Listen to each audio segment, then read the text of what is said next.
Alrighty, good afternoon, everyone. My name is Can, and I'm here with Stu today, and we have another Master Gardener class. And those of you who are just joining, this class is being recorded, so that'll be available under Linkso's Community Resources page. The link is shared via chat, so take a look at that.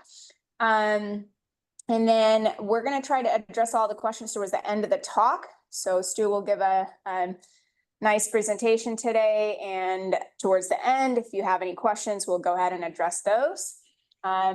So let me tell you a little bit about Stu. He's been an American Rose Society Consulting Rosarian since 1988, and he's still a member of the Peninsula Rose Society, and he's been a member since 1985. And he consults I said he's a consulting Rosarian, and he also grows over 200 roses in his Menlo Park home. And he's also a UC Master Gardener, and he gives classes and presentations on various rose related topics and other topics as well. And today he's going to be presenting gardening as we age, safety in the garden, and management as you get older and stuff. So I'm going to turn that over to you, because this is the first talk that we've done in this topic, I think, Stu, because I'm used to you doing rose talks. So this talk will be kind of different and exciting. So I'll turn the floor over to you. So welcome, and the class is all yours.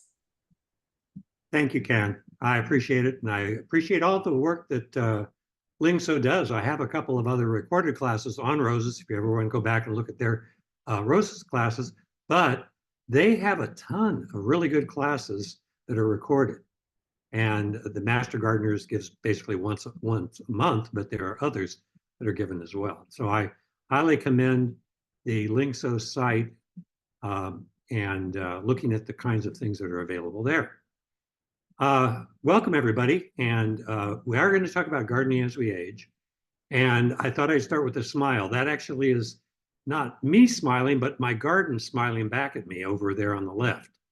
That was the mustache I used to have, but this one is broccoli mustache.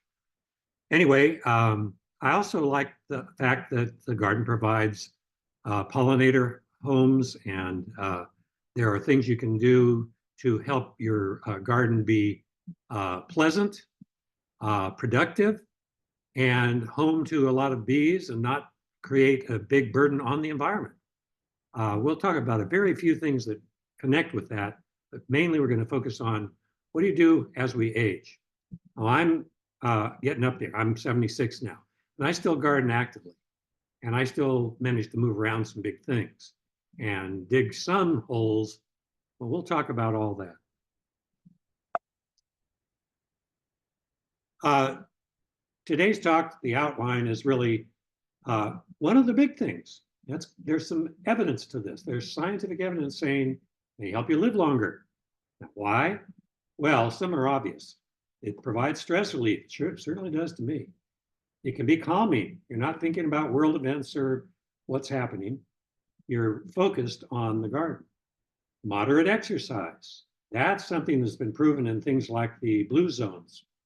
May not all do gardening, but they all get some form of moderate exercise. It's rewarding. You get to see the beautiful greenery, the flowers, the food that you're growing, and you get to enjoy the flowers, just really stopping and smelling the roses and anything else you like to smell. Today, you do have to recognize things get harder as we age. I know I've got two total knee replacements and have had rotator cuff issues, but generally I'm able to enjoy it. It does influence things like balance when you don't have any ACLs, when you get your knees replaced. Lifting, you have to worry about your back. Twisting, digging, kneeling, and then getting up.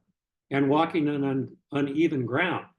I've got a fair amount of uneven ground in my yard, and there are things you can do to watch out for that. Safety. A lot of this talk is going to be about safety. Clearly, don't trip, don't fall. and what kind of hazards you can watch out for and what you can do about it. One of the things I recommend, whether you have an iPhone or an Android or whatever, even a flip phone, have your phone and watch, if you have an iPhone, with you. Take care of yourself. Get help as needed. I don't do all my digging anymore. I don't lift my 50-pound bags of alfalfa anymore unless I need to, and then I do it carefully. Easy does it. There's some techniques, and you know some of them. You know, but you not always practice lifting properly.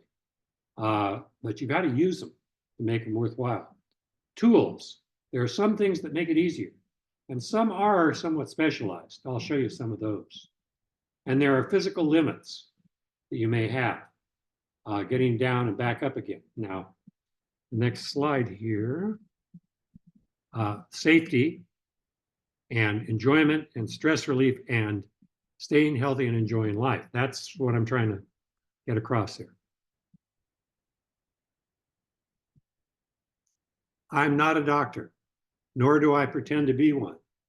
And the only advice here I'll give you is the same advice you get on any site that you look at if you're going to be out working the garden. If you're not sure if it's okay, if you're disabled or injured or in some way you have some limits, talk to your doctor. If something happens while gardening, don't keep gardening. Take care of it immediately. I have personal experience with that. Got stuck with a rose thorn in the back of the leg with good, strong pants on and not just shorts. Had to go in and have it lanced a few days later. So get things taken care of early. Put on antiseptic if you do get something like a thorn stick, that kind of thing. Be up to date on your tetanus shots. That's something they tell you, but every 10 years you should have a tetanus shot. That's my understanding. Again, check with your immunization record. Work with the doctor or physician or the physical therapist if you have specific issues that you need to watch out for. Stretch before gardening. And I'm going to ask somebody who's on the call to put something in the chat, which is Cynthia, if you could put the information on the new class that's coming up on October 15th on yoga for gardeners. I'll ask her to put that in there. And I just found out that it was going to be in there, didn't get it in the slides. Well-being. Well, we all know the mantra these days, the benefits of sleep, diet, exercise, and socialization, that you live longer.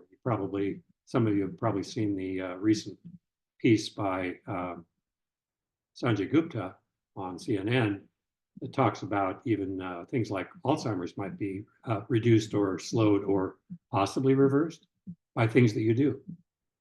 So, garden and enjoy the social activities. Notice you're doing two things there. You're not just exercising, you're getting out there with clubs or touring gardens or workshops that you can go to, like yoga as we garden, volunteering, like I'm doing right now.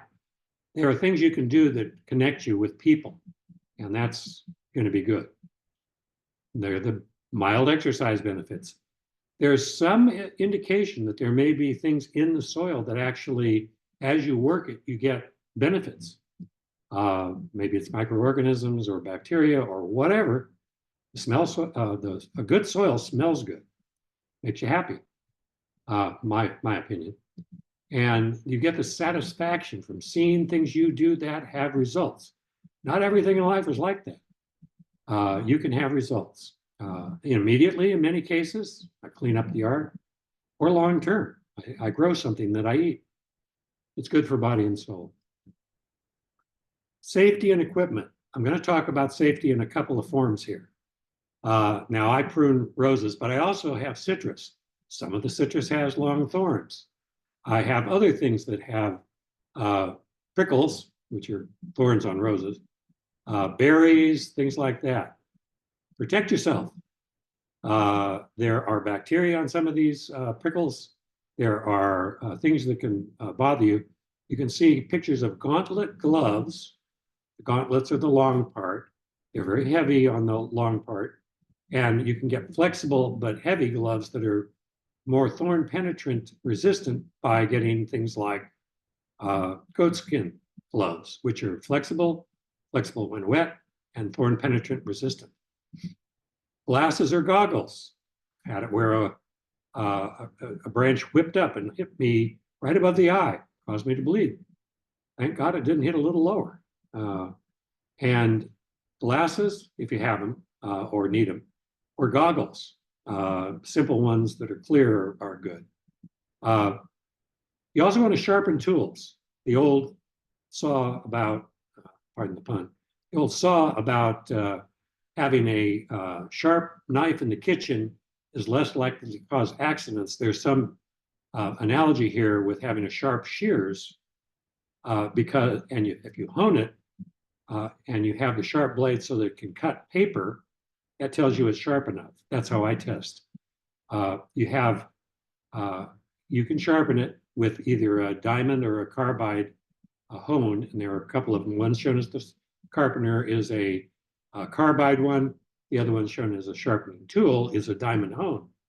And you follow the edge of the blade, and it can really sharpen it to a razor's edge. It's easier on you, and it's easier on the plants. In roses particularly, you need a real sharp cut.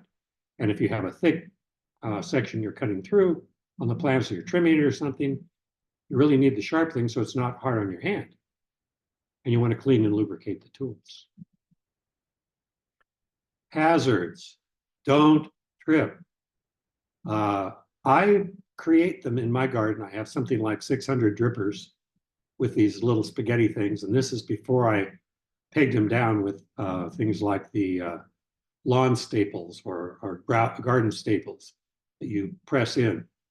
And that keeps you from being so likely to trip. But just be careful around those things. Overgrown paths.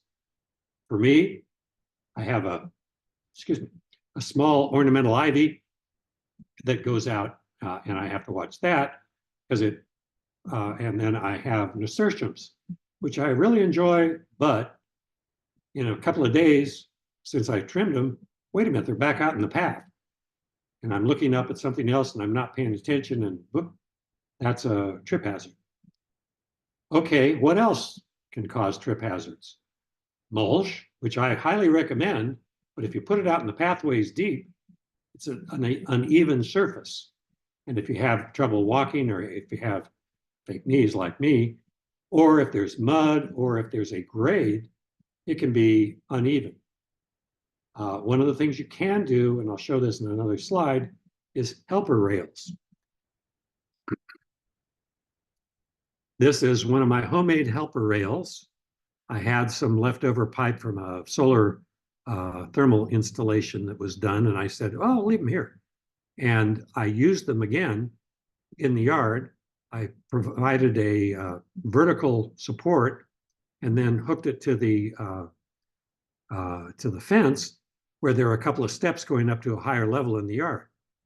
That maybe 1-inch PVC would work, just to give you a little more stability as you walk up. It's not very fancy, but this is a working level in the yard. You can use concrete base for the pipe or posts, but you can also connect an elbow piece to make a rail.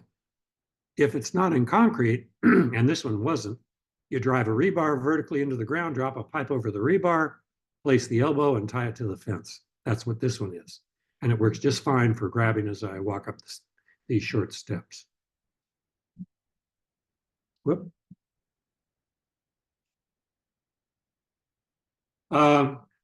Safety on sprays. Now, there's lots of information on using integrated pest management. Integrated pest management is using basically the least dangerous or the least toxic or the least harmful method first, like cultural methods, or things you can do that will also reduce pests, companion planting, things like verbena and lantana, and even small flowers like alyssum will attract beneficial insects. So you don't have to use garden chemicals to fight the critters. I personally use one spray a year, and that's dormant spray when no pests are out. And only rarely do I ever use any other sprays. And then I use the least harmful sprays. You can promote those beneficial insects. There's lots of information on that. UC IPM, if you go on that site, you'll find bunches of information. Companion plants, like I mentioned, there are a few that you can plant that will attract those insects. You can thin plants to let air and light into the middle. That's what these illustrations, sort of crude illustrations because they're mine, illustrate. It's good for fruit trees. They call it a sun cup in fruit tree pruning. It's good for roses. The critters can't hide. The fungal doesn't have as much chance with air and light in the middle. Voila, less spray, less problems, and frankly, more roses, more fruit. Walk the garden to catch the problems early. Water sprays solves a lot. You never have to spray except with water for aphids. They're dumb. You spray them once, you get 90%. You spray them twice, you've got 99% of them. They don't come back that readily. If you want to see something more on this, there was a 22 links of recording titled Growing Roses Organically, specific for roses, but there's some connection to other plants as well. More safety issues. For the well-being, stress relief, and enjoying your garden, the gardening helps in the stress release. Saved me during the pandemic as something to do where I could stay at home and enjoy it. There are muscle groups that get exercise from stretching, moving, weeding, walking, and lifting. And don't overdo it. I get help on the heavy things. And I try, I'm not perfect, but I try to be very careful when lifting. I haven't had a back issue in years. And there are things that can help that. You see if you see over here on the right-hand upper side, there are two things that can help. A lifting belt, which many people know about, and something called a pot lifter. Two people get on each side, put the pot in the middle, and you can lift heavier pots that way. You can do it with one person, but if it's a rose, you got your face right in the rose. So that's one of the reasons to get two people to help on things like that. It shows the person carrying a heavy load in his back, shows a person trying to lift with the angles and everything. Just basically try and keep your back straight and lift with your knees and all that. You've all heard that along the way, I'm sure. Get help if you need it. Safety again. Don't trip. Have your cell phone. Watch for, well, let's see, I've got my, or if you have a life alert, that's a more formal way of doing it, but a cell phone works pretty well these days. And if you avoid or fix the hazards, the uneven or too soft soil, mulch paths, we talked about a little bit. I know I had the benefit, I say benefit with a question mark, because I had a huge tree fall in my yard. They took 7 truckloads of mulch away, so I got really thick mulch to spread out of my yard this last year. It becomes a little soft and uneven, but it's great for the soil and great for the water, great for the weeds, but it's not so good for walking on if you put it on the paths. So just be careful as you walk on the soft soil.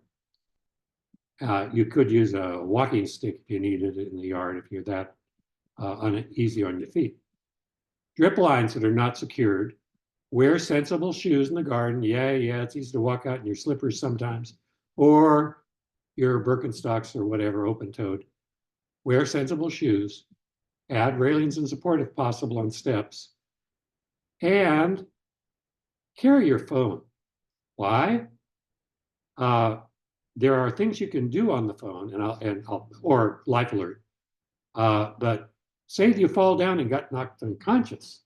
If you have an iPhone with an Apple Watch, you can set it up to sense if you fall, and it will automatically call emergency or your contacts you set up if there is a fall and no one's answering. Because your phone will say, did you fall? You say, yes, I fell, but I'm okay, or no, I didn't fall, or you say, yes, I fell, I need help, or you don't answer at all, you can get help. Life Alert is certainly that way, but it's a good example of something that can help you that's technology based. And even if you have an Android or anything else that doesn't have that or don't have a watch, you can still, say you broke your leg and you're sitting there, you're out alone, nobody can hear you yell, call them if you have your phone. So it's really good to have the phone for safety.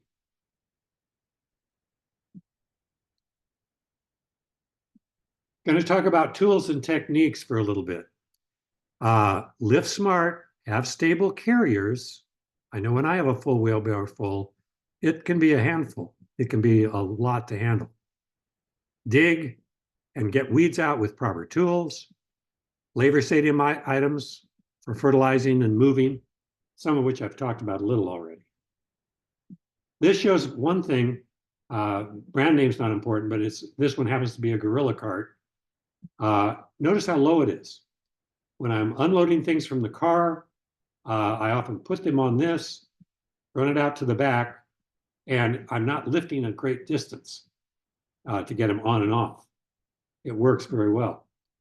Put heavy loads low rather than high, or where it's not very stable, like say a dolly. I also have that, but for some loads, it's just not very stable. It's easier to lift, more stable. Hula hoe. The second thing here, the one with the open thing, you can literally move back and forth under the surface of the soil to cut roots on weeds and things. And it doesn't make you do the hula, but it sort of makes you move back and forth nice and easy. And it's a good way to cut off weeds so you're not having to pull them. That has its own issues.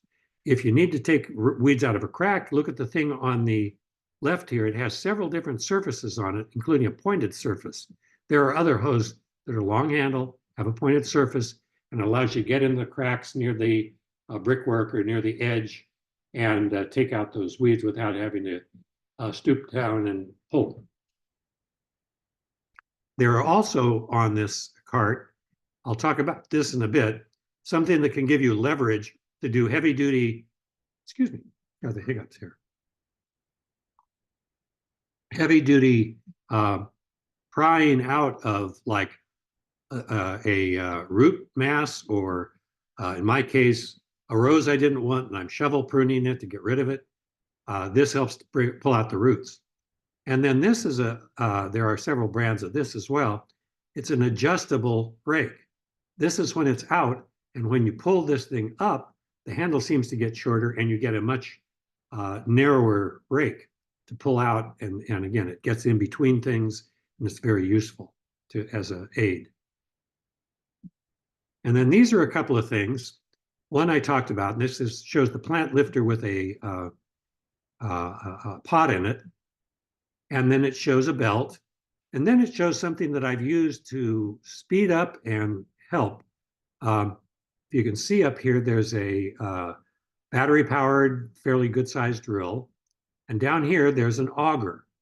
Now, this auger can be used for planting bulbs, so you don't have to dig. You just zip and you make holes. You drop the bulb in. It also can be used to put in fertilizer deep.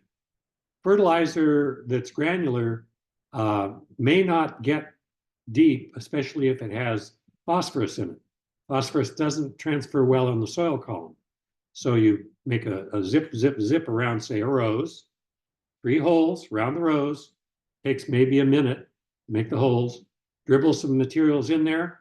It gets down the root zone. It doesn't disturb the roots too much. You don't have to dig up the soil too much. And it's quick. With 200 roses plus, it takes me a while, but I can do all of my roses in a day. when I fertilize deep. Time release fertilizer is great because I can be lazy other times. That's usually in the spring. Here's another one that's for the digging techniques. Now here's a long and a short pry bar. These are a digging bar. The long ones are heavy and they use a fulcrum, meaning I take something like a piece of 2x4 or a 4x4 piece, put it next to the thing I want to rip out, jam the digging bar underneath, and then use it as a pry bar. By prying, you can get out some really deep roots that way. You want to keep the chisel sharp. Why? Because you may use it to cut things straight down instead of shoveling, or cut a root. But also you can use this one on the right here. There are several versions of this on places like Amazon. They have various brands. This is one I got. It has a interesting handle because you can use two hands on it for prying. It's a very sturdy bottom, and you can't see it very well in this photograph, but there are serrations on the side, almost like saw teeth. And it has a fairly narrow blade, which allows you to dig down easily, even in hard soil. And whoops, I got a root. Whoop, keep pushing, and you can cut through it. It's a very useful sort of things. It has the saw slide. It is sturdy, and it's good for perennials and digging them out. Whoop, sorry. Let's get back to where I was and then go forward. Yes, I use ladders in my life. That is a picture of me about 70 years ago on the apple farm in Watsonville.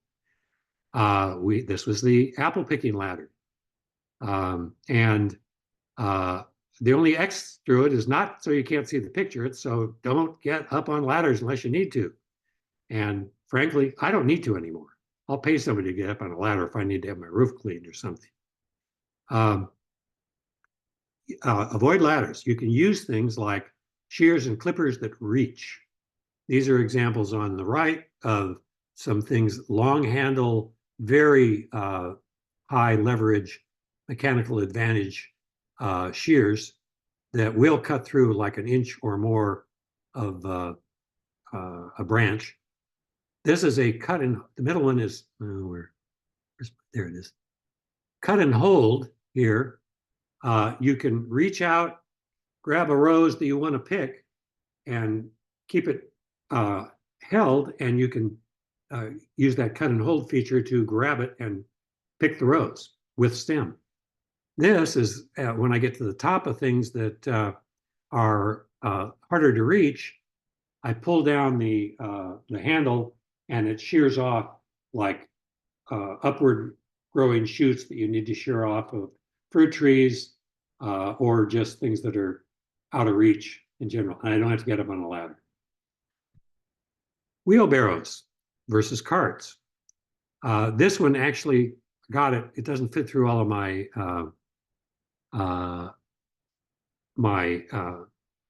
pathways, but it's great if I want to dump a lot of soil because it actually dumps. And it's easy to, it's stable to carry. These carts that dump and roll are nice. I would have probably bought a smaller one just to fit my paths, but it works. And I just have some of these same tools in there to show them. So wheelbarrows, if I have a full wheelbarrow full of, say, compost from Lingso, which I do a lot, and it's piled up there, and I'm walking on something that's unstable, it becomes unstable. With four wheels, not so. And some of these carts turn on a dime. They have very good turning radius. Okay, one of the hardest things as you get older, getting down and getting back up. This reversible bench is probably the most useful tool as you start to get a little older. It is very helpful if you have two knee replacements, though my knee doctor did tell me this is the way you get down when I had one.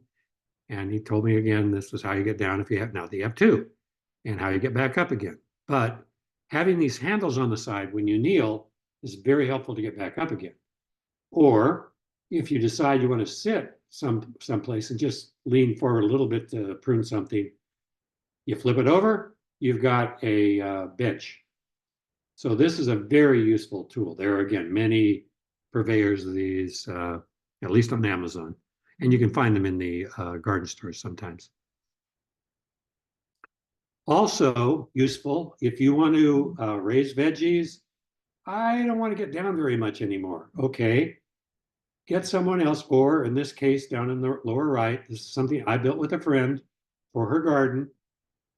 Horrendously expensive because it was all solid big redwood, but it is going to last longer than I will, no doubt. And it has gopher wire or half-inch hardware cloth, is what they call it, nailed to the bottom so that it's open on the bottom, but the gophers can't get in and roots can get out if they want. And it's filled to the top with very good soil. And then, and it's a mix. I like veggie mix for this. And then it has a wide edge. You can sort of see it down here. This is exaggerated a bit. And it has, from the side view, it's like that. From the top view, the plants are easy reach. You can sit over here on the side and reach in.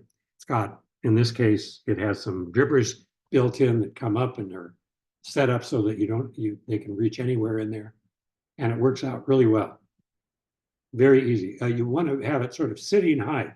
Standard chair height is something like 18 to 22, whatever suits you. And the reach is no more than 3 feet because you have to reach out to the far side if you're sitting on one side. So that's raised beds that you can sit on. Back to well-being and enjoyment. It is, in my opinion, a very satisfying hobby. I've been doing it for literally, my dad said, we're going to go prune the neighbor's roses across the street when I was 10. He used the imperial we. We are going to prune the roses. And he taught me a little bit about that. And I later made money to buy my first car gardening and helping people. Food.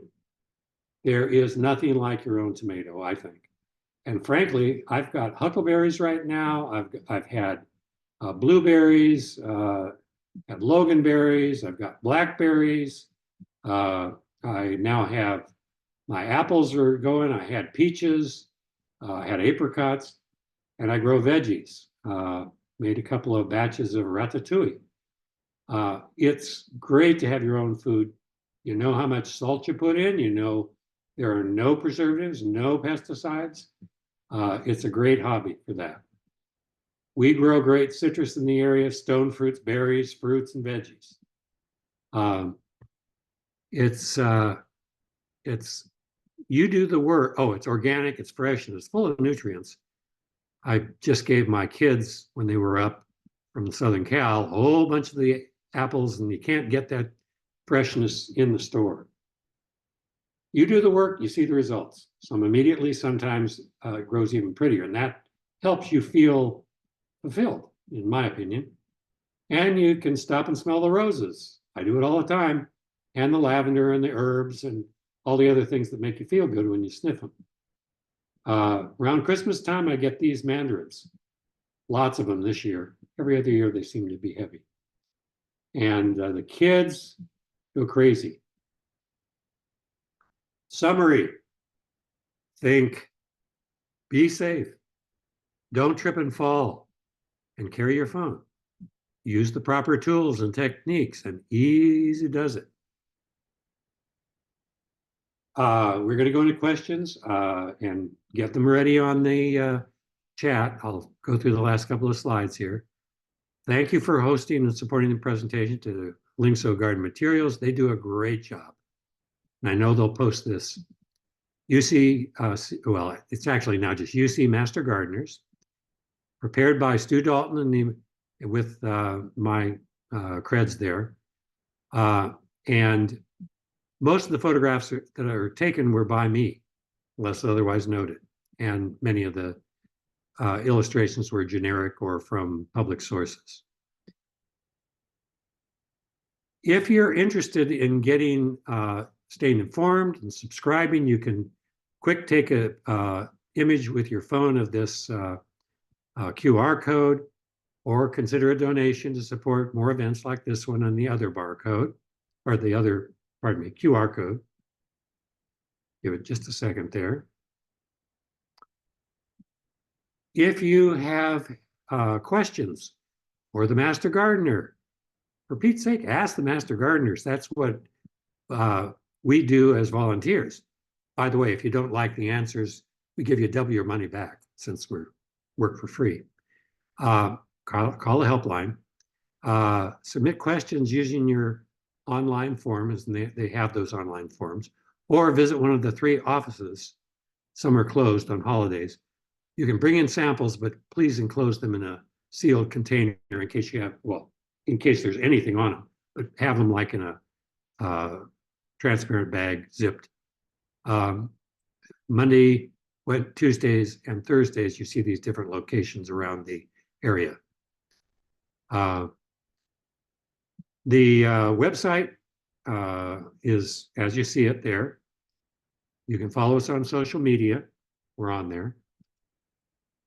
And for reference, I gave some there that talks about choosing the right tool for the job and heavy object safety, as well as the Apple Watch references. And I use some things from our Consulting Rosarian handbook that I've worked with for decades. With that, I will be happy to stop my share and answer questions. I can go back in the share if need be. I don't have any questions on the chat so far. So if folks have any questions, please feel free to type them via chat where it says ask questions here. Otherwise, I don't have any, Stu. Well, that's surprising. I know it's not perfectly informative. If I don't know if anyone wants to unmute, but Cynthia Nations is it possible you could put the chat information on the link for the October 15th yoga classes? I think they're out at Elka. Well, they were going to be at Elka, so I'm not sure where they are. Is it a UC Master Gardener class? Yes, it is. Okay. I see Cynthia's in attendance, but she may not be able to send the link. But if they go to the UC Master Gardeners San Mateo, San Francisco website, will that be there? It will the be. I'm class not sure. posted there? I'm not sure it is yet. And okay. people like me will be doing the promoting it on things like Nextdoor, and it'll be on our newsletter. If you get their newsletter, you'll find out about it then too. Okay, alrighty. So smsf-mastergardener.ucanr.edu typically has a lot of the classes posted on there. So maybe I'll throw that up on the chat here for everyone to have. Great. There we go. Okay, so I do have a question here. What do you use to lubricate your tools? Well, that's an interesting point. I also grow orchids, and for that, you have to sterilize the tools you use to cut. Roses aren't quite that persnickety.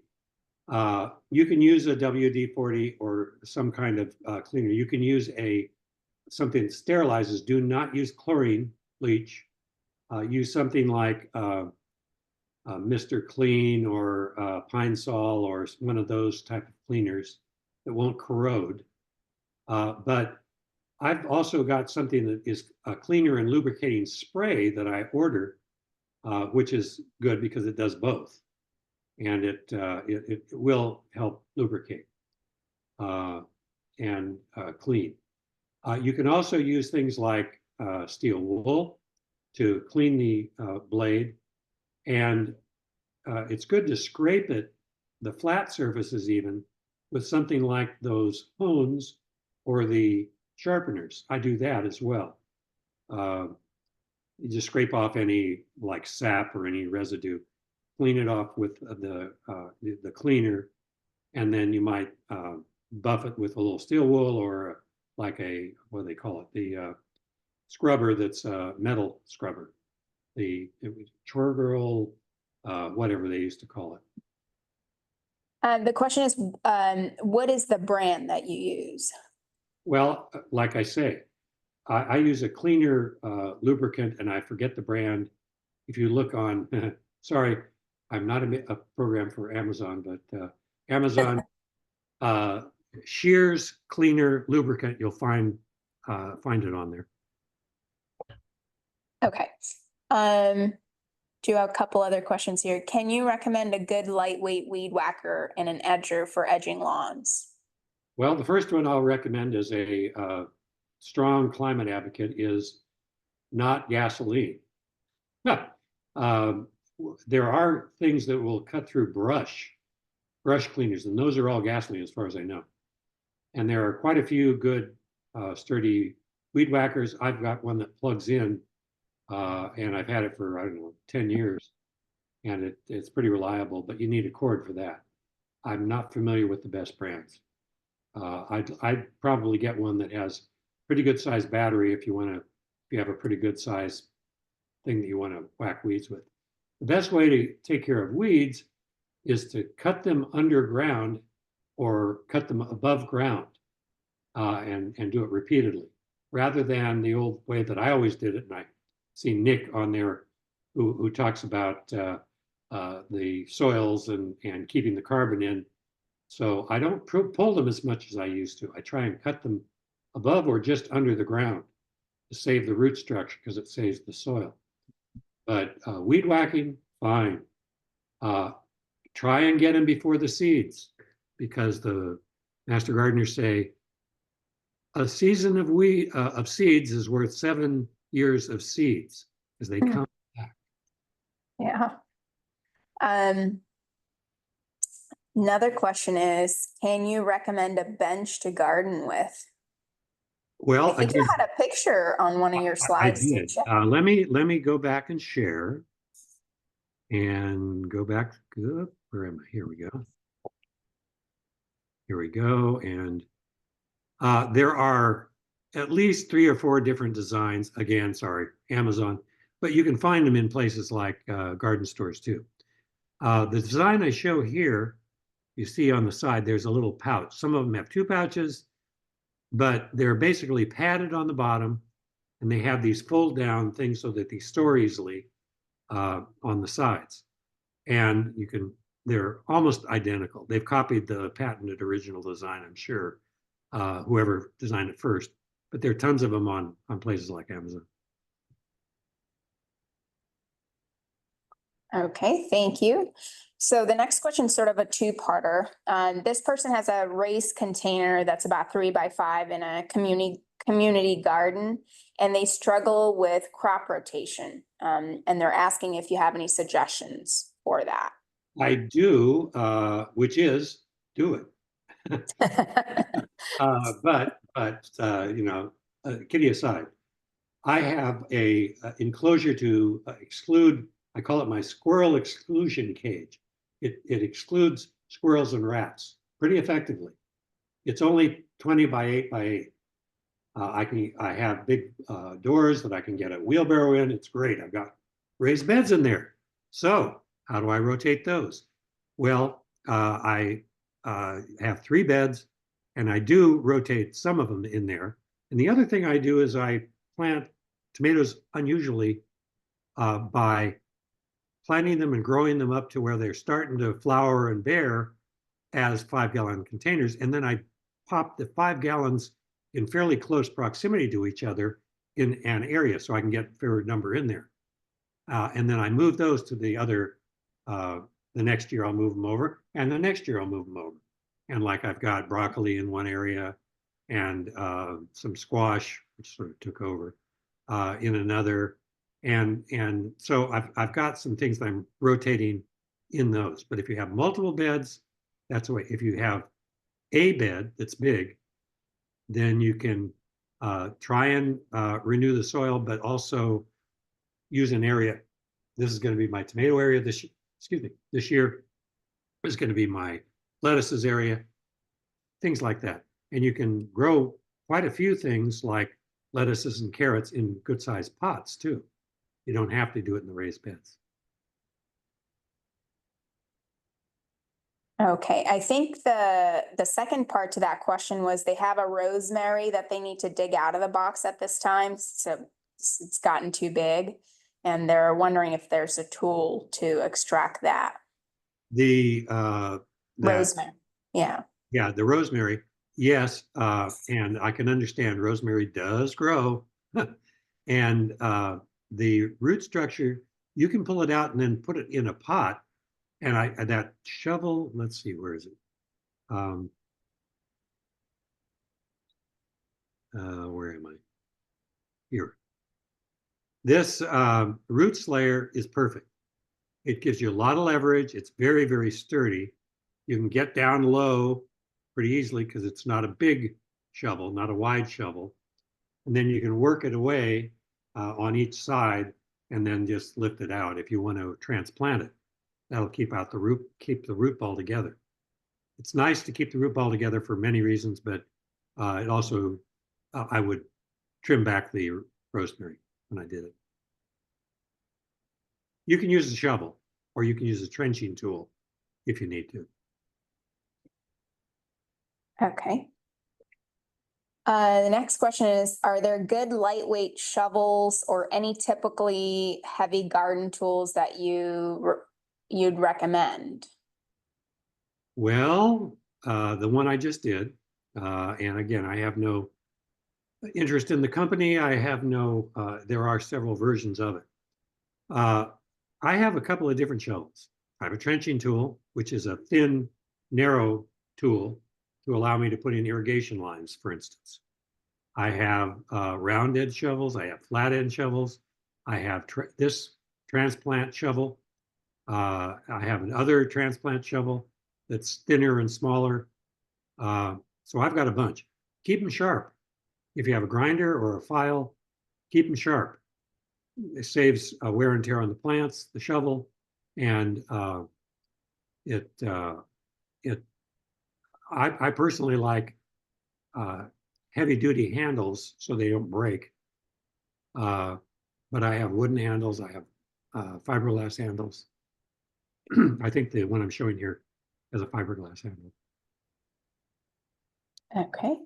The next question is, can you restore rusted garden tools? Yes. I'd frankly go on the internet if I had really bad ones. And there are things you can do up to and including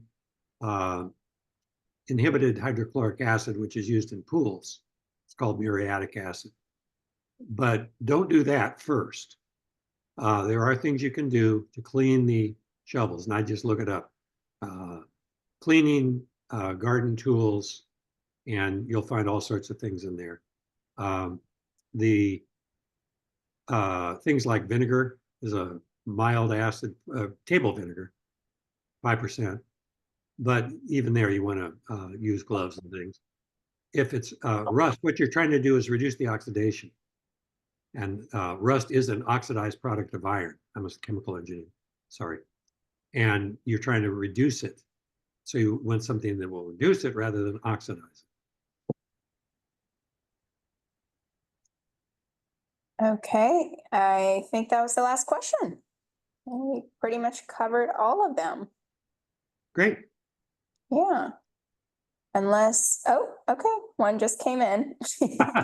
Hey, by the way, anybody can get copies of this that they want if they didn't get it all. And I have an extremely secret personal email that I use for garden questions too. No one will guess it's me. It's studalton@gmail.com. No dots, no hyphens, no nothing. Just studalton@gmail.com. And I'll be happy to answer if it's about this presentation. If it's about gardening, you probably want to go through Master Gardeners. If it's a rose question and you go through Master Gardeners and it's hard, might come to me anyway, but that's okay. Okay, so here's the question that came in. What's the best mask to protect gardeners from chemical dust, allergies, etc.? What is the best, say again? What's the best mask to protect? Yeah, like a face mask, I'm assuming. Yeah, there are respirators. Back in the days, I used to use really tough chemicals. And I actually worked for a spray business as a teenager on my family farm. You don't want to know. But respirators have little cartridges like carbon cartridges and filters, and they fit tightly to the face, and they will protect from almost anything. Failing that, the old ones that we used in the COVID, the N95 masks are good. They're not waterproof or spray proof, but you should have your goggles on. You should be wearing gloves, even if it's a mild thing like an organic, because not all organics are totally safe if they get in your eyes or anything else. A good example is copper, which I use in the winter to spray, and you don't want to breathe it. You don't want to have it in your eyes. So I wear a respirator, pardon me, N95 mask. I wear my goggles. I wear my hat so the spray doesn't come down on my head. I don't know what copper would do to my bald head, but couldn't be good. And so you protect yourself whenever you spray. It also, the N95 mask would be fine for things like pollen allergies, I would think. I'm not a doctor. I don't know anything about that.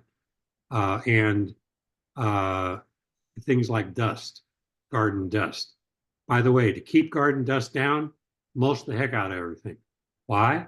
Because if your gardener blows, if you blow, the soil, it not only hurts the soil, it kicks up dust and it dries out the soil and it causes more problems. So just be careful. Alrighty, I think we've addressed everything here. Let me see if there's any more questions. I don't think so.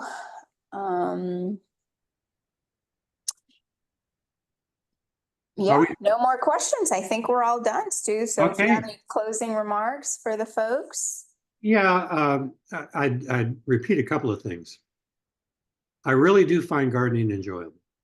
It's sort of, I was in a high-tech field, working around the world on global climate and pollution control and things like that. But I always gardened from the time I was 10, and then when I got my first house in the 70s, and when I gardened, I enjoyed it. And my parents' garden, come from a long farm family. It is very enjoyable. So I hope you enjoy it. I hope you don't get hurt. And I hope that some of the things you heard today might help you from getting hurt. I'll be happy to answer questions. Thank you. Thank you very much. Thanks everybody for attending, and thank you, Stu, for this awesome class. And the recording will be available under Linkstos Community Resources page, so look forward to that. We'll see you next month for another Master Gardener class. Yeah, I'm actually signed up myself for that one. It's on propagation roses, which I give as a class, but a colleague, Yvonne Liu, is going to give the one next month. That's right. So it's on roses. So look forward to that, folks. So thank you, Stu. Thank you, everybody. We'll see you next month. Take care. Bye-bye.